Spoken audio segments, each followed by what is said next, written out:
Hello, everyone, and welcome to the Don't Risk It podcast presented by VFIS Client Risk Solutions. This program focuses on the exposures our clients frequently encounter and discusses some potential solutions to help reduce these exposures. I'm your host, Chris Rogers with VFIS Client Risk Solutions, and in today's session, our group thought it would be a great discussion to review lessons learned while at VFIS that you wish you would have known while serving as a responder. Collectively, there are over 200 plus years of experience among our team, and they have seen a lot throughout their careers. So with that groundwork in place, I'll turn it over to Dave Bradley to lead off the conversation. Dave, the floor is yours. Thanks, Chris.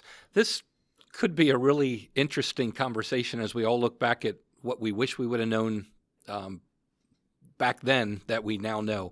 And, I thought about those things, and from a driving perspective, I think that's probably where I would want to start. There's probably people out there who I ran with at points in my career that are lucky I'm talking about, or happy I'm talking about this, and probably lucky I'm talking about this because that means they're still here. I started my EMS career really young and didn't really have any good perspective on safe driving. Coming to VFIS and realizing the guidance that policies and procedures provide, that initial and ongoing driver training and the importance of those things, the importance of reviewing losses and even the technology today of driver monitoring systems and things like that give feedback. I've learned those things while at VFIS, and I really wish they would have been in my back pocket when I was younger. I don't know that I would have found as much value. But in many of my conversations with colleagues and clients alike, I like to admit that I was really, really lucky and not good. And I'm happy I was lucky because I certainly wasn't good at operating an emergency vehicle in an emergency fashion for many of the first years of my career. So just a thought on driving perspective and the amount of resources that VFIS brings to bear with regard to those topics. I'll take it next. And boy, Dave, that's a true topic there. You really wish you'd had that in your pocket back then because that's key. That's a key aspect of what VFIS stands for. I'll turn the topic a little bit to my background as both an EMS responder as well as having the opportunity to work in the VFIS platform. Before I was even in the risk side, I was a claim professional handling professional liability claims, which were your patient drops or med mal issues and such. And I handled them for a number of years in the lit side. And really what I'd like to talk about, the experience that I could take from VFIS that I wish I knew back then was really understanding burnout and fatigue in the workforce. Like most in EMS, I was working dual roles at the time. I was working in the field as a responder, like I said, as well as working here in the claims department. Sometimes 60, 70, 8 hours a week, which seems probably minimal to what some of you may be doing out there.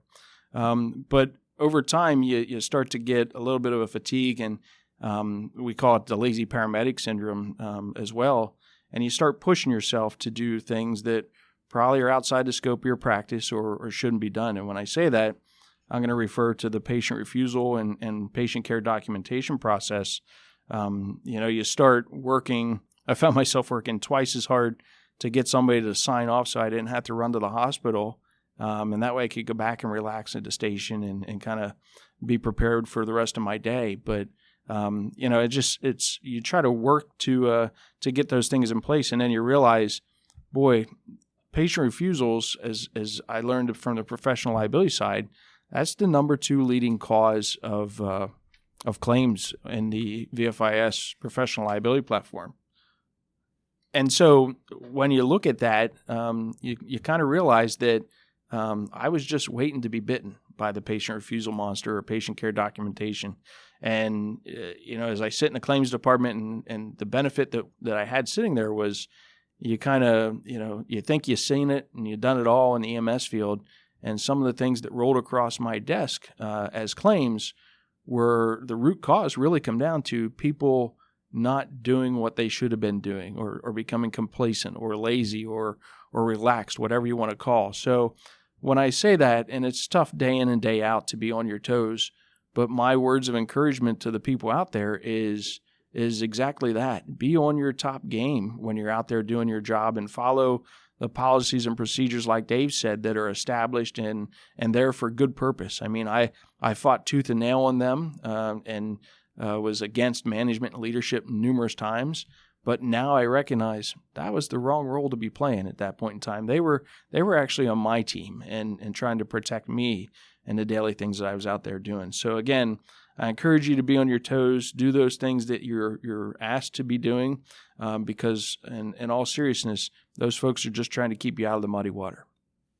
That's great comments, Mike. And one thing that I've learned at VFIS is kind of a theory or kind of an overview of how we look at our business. And one particular thing that early in my career on the fire side is I learned the old saying that we use about risk a little, save a lot, risk a lot, save a little. So even in today's environment, we hear daily reports of firefighters being injured and killed in building collapses, in vacant buildings, going into structures that they pretty much know up front are not sound.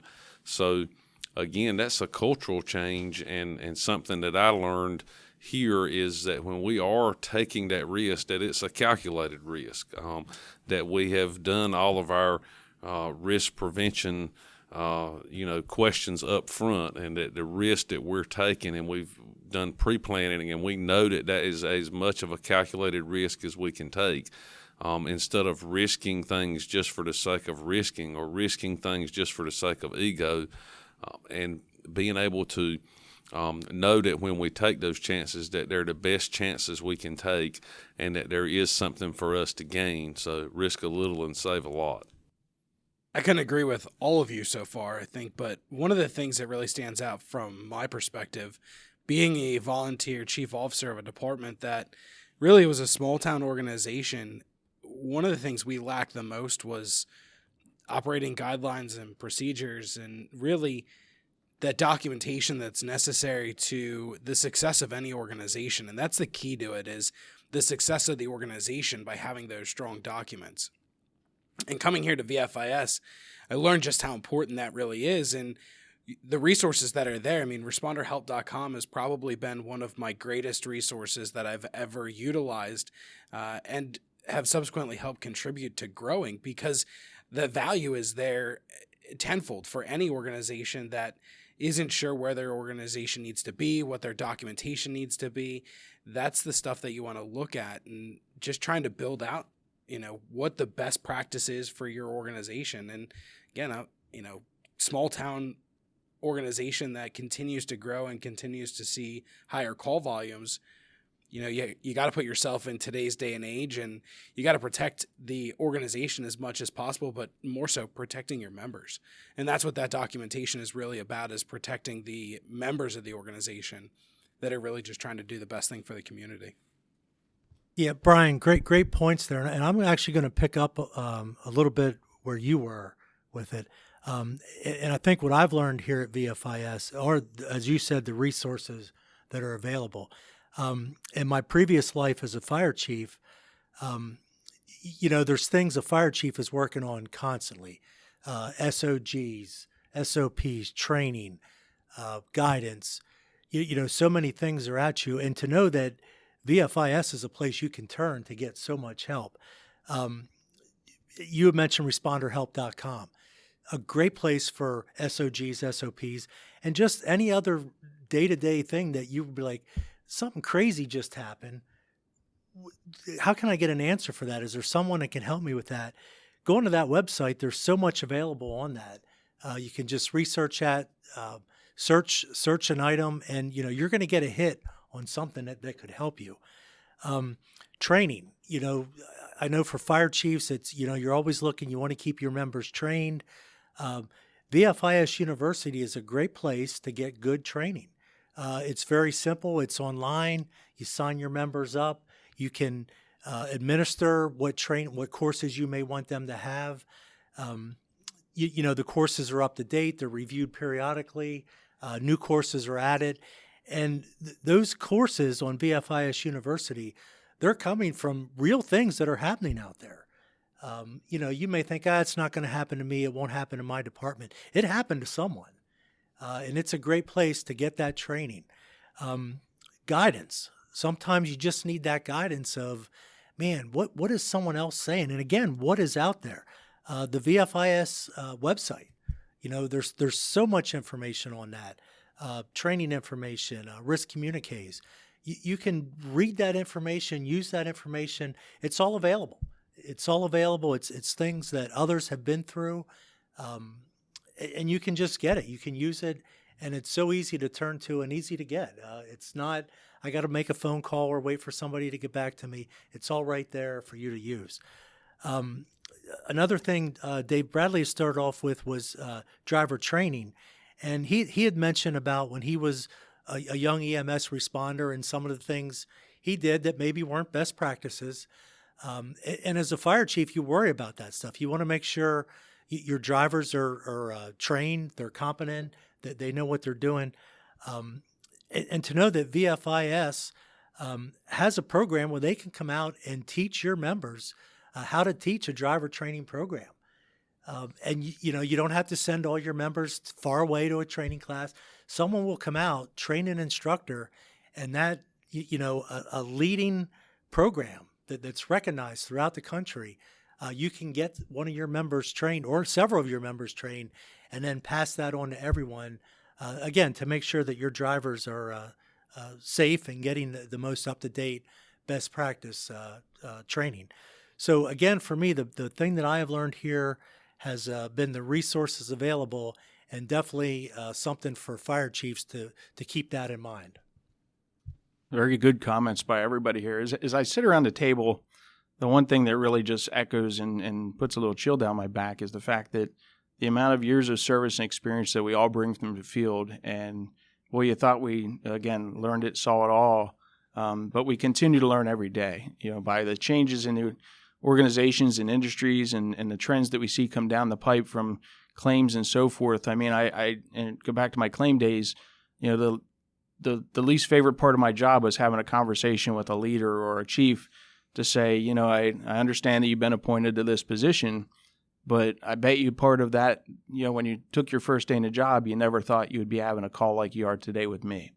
And, the best joy that I got, and I think that I can say for most of these folks around this table, is we're here to help, and we bring the both the emergency service side as well as the insurance side, and we're a great resource to lean on, whether it's a written resource that's available through our various websites, whether it's a training program that we come to your facility to put on, but we're here to help you along the way. So if there's ever any questions, or like Dave said, if you get into a bind and you're looking for something to figure out how to put that into play, reach over to us and give us a call.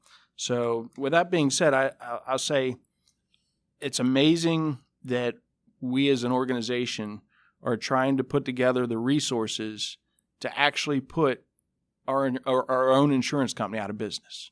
We're giving you all of the items to kind of make sure that you never, ever have to call us or purchase our product, because in our hearts, we want everybody to do the right thing and to be safe out there as they operate and help others in need.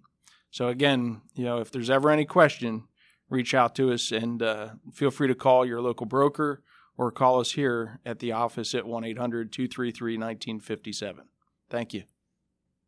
Excellent conversation, gentlemen. Once again, it's a lot of great information, and I want to thank you all for sharing your stories as well as all those resources that are available to our clients.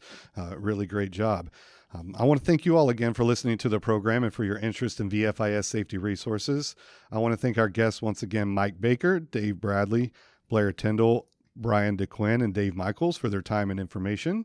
Please consider subscribing to our program to stay up to date on new content releases. Future programs will discuss many more of the exposures facing those in the emergency services industry, and will highlight ways to help reduce your risk.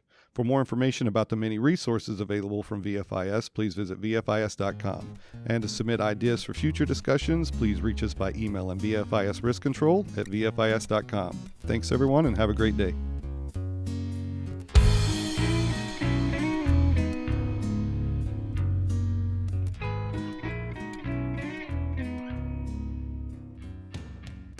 The views, information, or opinions expressed during this program are solely those of the individuals involved and do not necessarily represent those of Gladfelter Insurance Group, VFIS, and its employees.